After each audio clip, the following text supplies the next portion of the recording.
को ही चाहे कि तुम मेरी चाहते हो बेशक तुम मेरी मोहब्बत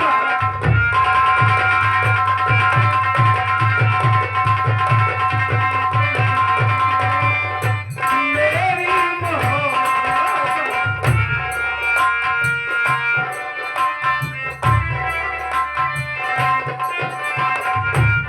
मैंने किया है तुमसे प्यार पहली बार किया है तुमसे अबे भी खाया हो नाम घबराओ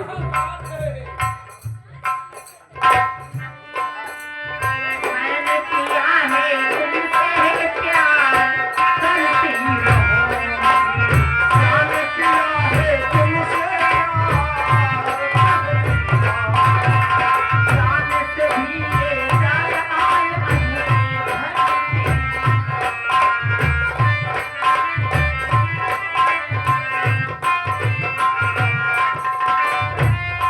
मैंने वादा किया मैंने खाई कसम जब तक है दिल में दिल जब तक है दम में दम सचमुच में तुम मेरी अमानत हो बेशक तुम मेरी मोहब्बत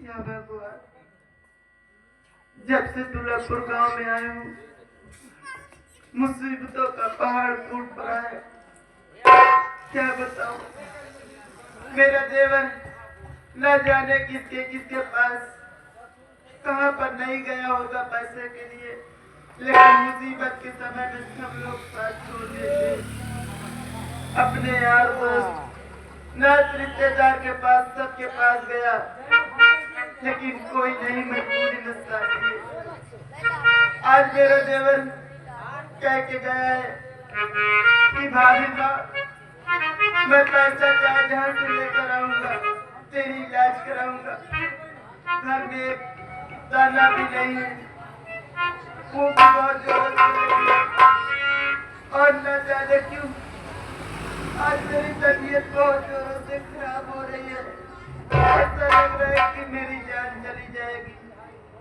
मेरा देवर आ जाएगा तो मैं उसे बता दूंगी चले थोड़ी देर बैठती हूँ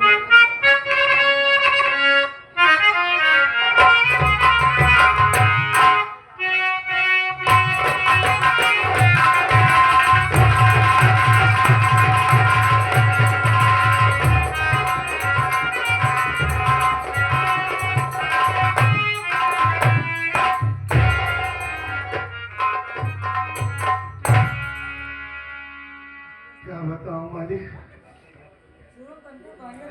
कुछ भी नहीं समझ में आ रहा है कि क्या करूं कहां जाऊं भाभी माँ को लिवा करके आ रहा था तो जितने पैसे थे साले रास्ते में चोर मिल गए सब लूट लिया बस में कुछ नहीं बचा यहाँ पर आया तो मेहनत मजदूरी करके किसी ना किसी तरीके से अपना गुजर बसर कर रहा हूं लेकिन हमारे भैया इतने निर्दयी हो गए हैं कि इतना दिन हो गया तुलापुर में आए जो भैया हमें देखकर जीते थे आज तक उन्होंने ये जानने की कोशिश नहीं की कि उनका भाई या उनकी पत्नी इस दुनिया में जिंदा है कि मर गए अगर आज हमारे माँ बाप होते तो हमें ये दरबदर की ठोकर न खाना होता माँ बाप तो सबसे बड़ी दौलत होते हैं इस दुनिया में अपने बच्चों को कभी अपने आप से जुदा नहीं होने देते लेकिन न जाने भैया को क्या हो गया है। वो हरामजादी क्या जादू कर दी है हमारे भैया के ऊपर कि एक बार वो कभी ये जानने की कोशिश नहीं कर रहे कि वो लोग कहाँ हैं। गया था काम की तलाश में, लेकिन काम भी नहीं मिला। और भाभी माँ की तबीयत हमेशा खराब रहती है। डिलीवरी इतनी करीब है कि किसी भी वक्त बच्चा पैदा हो सकता है।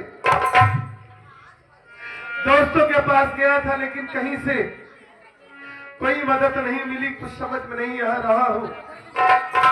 भाभी माँ इंतजार कर रही होगी कि हमारा देवर आएगा, पैसा कमाकर तो घर के लिए राशन लेकर आएगा। लेकिन क्या बताऊंगा भाभी माँ से कि मैं खाली हाथ लौट कर आया हूँ। कोई बात नहीं, देखता हूँ कैसी तबीयत है उनकी, क्या कर रही है।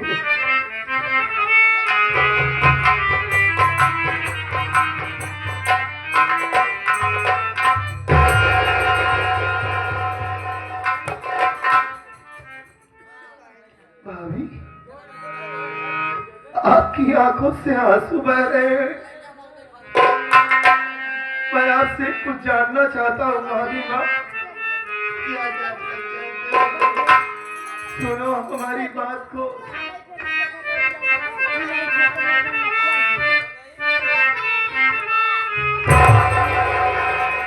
ओ प्यारी भाभी,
आंखों से आंसू बह रहे हैं। आपके हालात देखकर हमें ऐसा लग रहा है क्या आपकी आज तबीयत ज्यादा खराब हो गई है क्या भाभी माँ? मैं आपसे क्या बताऊं कि इतना बदनसीब हूं कोई कोई काम नहीं मिला भाभी माँ। यह आपका देवर खाली हाथ लौट कर चला आया है। लेकिन आप क्यों रो रही है? क्या पेट में ज्यादा दर्द हो रहा है क्या आज? देवर जी, हाँ? मेरी बात सुनो। बोलिए भाभी माँ।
तुम्हारी भाभी का नहीं बचेगी। नहीं नहीं भाभी, ऐसी बात मत करो।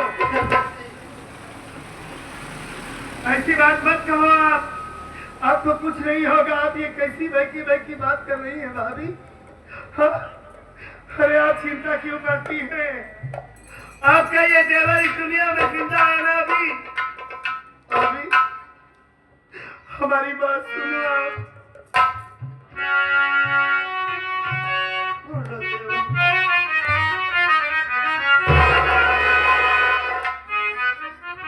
तो भी कर क्यों करती?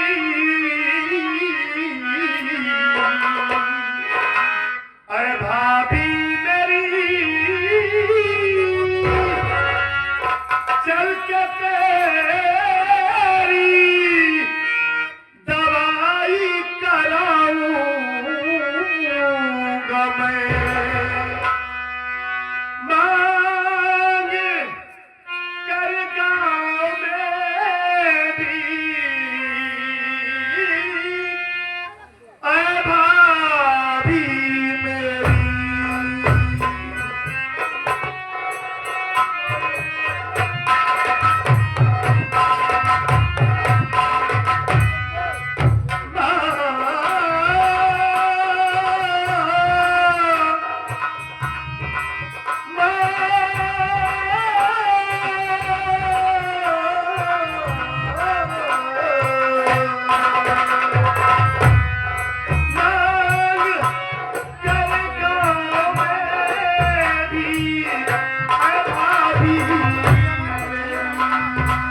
मत कीजिए, बस हिम्मत रखिए, उस भगवान पर भरोसा रखिए भाभी।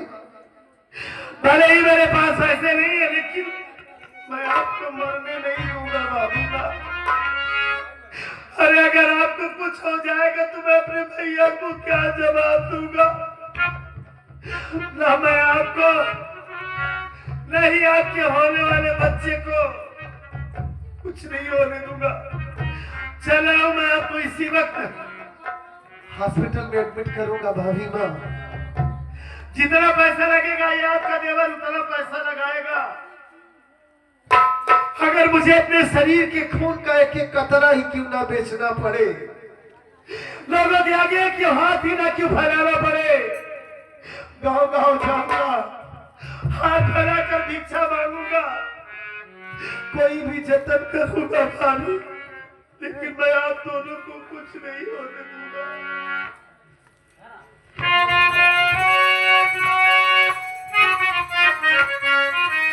हमारे ऊपर वाले भाई है खबर नहीं ले रहा है, भाभी की हालत ऐसी हो गई है, माँ बाप को तो पहले ही छीन लिया, ले देखकर यही भाभी बची है, अभी ने भी तू छीनना चाहता है। तो कैसी हमारी किस्मत लिखा है इस दुनिया में, कैसे कैसे नसीब बना कर भेजा है यहाँ पर मुझे मालिक। दुख नारा तो सहलो न जाता,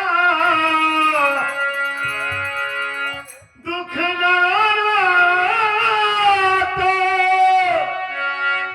सहलो न जाता, दीपक दीवाना जन्म से हे विधाता, भाग लिखना कलम, विधाता भाग लिखना।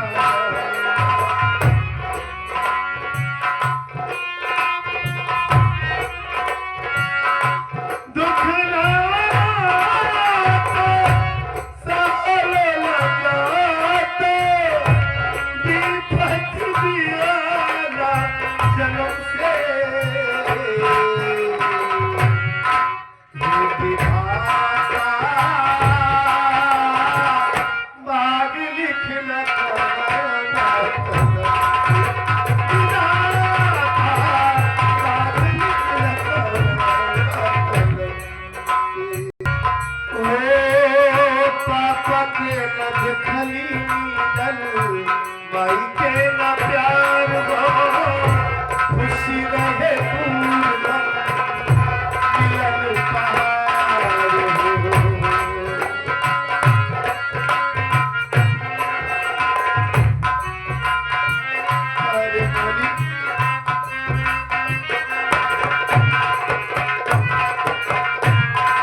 साहब